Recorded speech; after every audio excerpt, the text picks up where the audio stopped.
Let yourself be tickled pink to supersize and grow your business. Sharon Horne-Ellstrom here.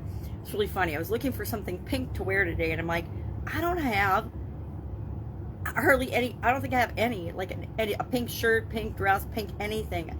I scoured my closet. I didn't go through all my backup clothes, but I'm like, I don't have any pink tank tops, any pink shirts. I have almost no pink. But I do have pink ducks, and I'm using a pink notebook for this year's annual challenge. So I guess I do have some pink things around me. I have a pink glass, a Yeti. I have a pink cup for my water and for my coffee, but for the most part, not enough pink in my life.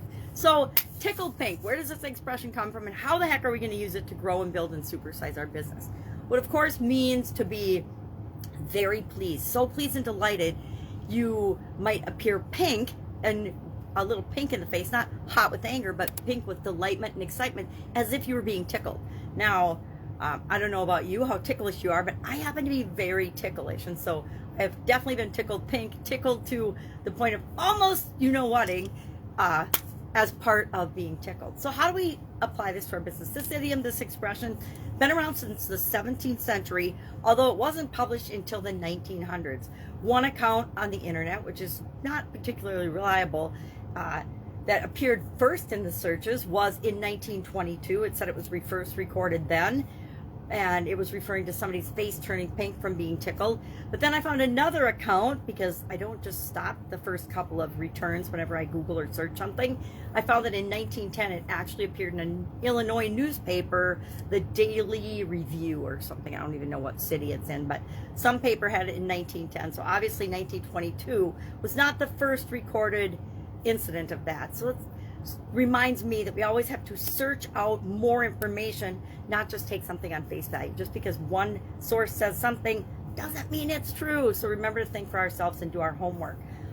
That doing all of these idioms reminds me of that. I remember the days early in the internet, which, don't get me wrong, I absolutely adore the internet.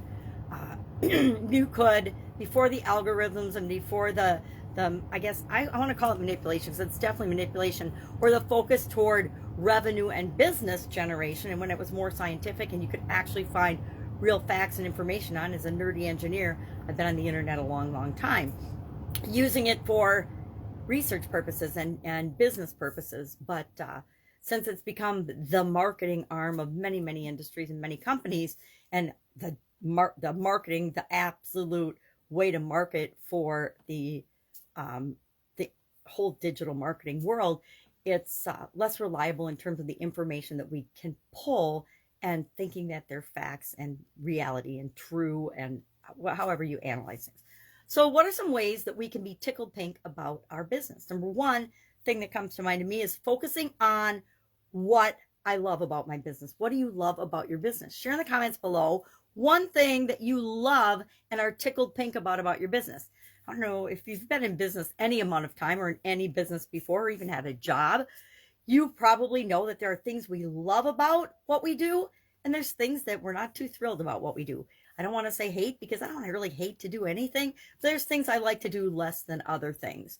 So if we focus on the things we like to do, we focus on the things we are good at, the focus on the things that bring us joy and happiness and lightness, we're always going to be tickled pink and feel better about our business than if we're spending our time all day doing things in our business or for our business that we don't love doing. Most of us have had experience with that. I mean, I don't love accounting and things, but early on when I was building businesses, I had to do it myself until I could hire people to do that function for me.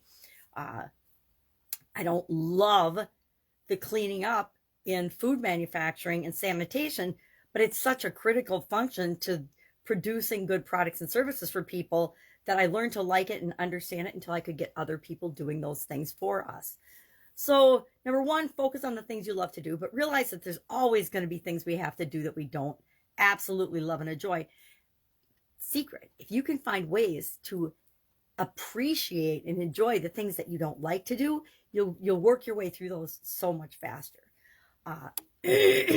So what tickles you pink about your business? Another thing to focus on is what delights and tickles your customers pink. What do they totally appreciate and come to you uniquely for? If you can tap into that, the sky's the limit in terms of how you build and grow and supersize your business.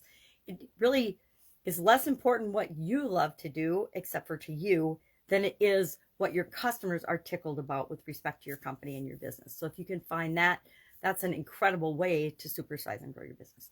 So curious, have you had experience with Tickled Pink? Do you have a lot of pink stuff? I have a pink gumball because I realized that a lot of colors represent different emotions. We're focusing on emotional idioms this month, this segment, since it's February and the love month. And we're doing emotional well-being for the annual challenge. I thought it made sense to focus on emotion-related idioms. And how does that tie in? Because guess what? All of our businesses tap into our emotions because we're emotional beings first, and then we are rational, subjective business people. As much as we like to think that we're subjective, we are, or objective. I say those wrong all the time. I'm not sure why. Objective, rational thinking beings, we absolutely aren't. Even the most stoic, serious of us still are driven by our emotions. All right, have an awesome day. Go be tickled pink about something, and I will be with you tomorrow with another interesting idiom. What does it mean? Where does it come from? How can you use it to grow and build and supersize your business? Have a great day.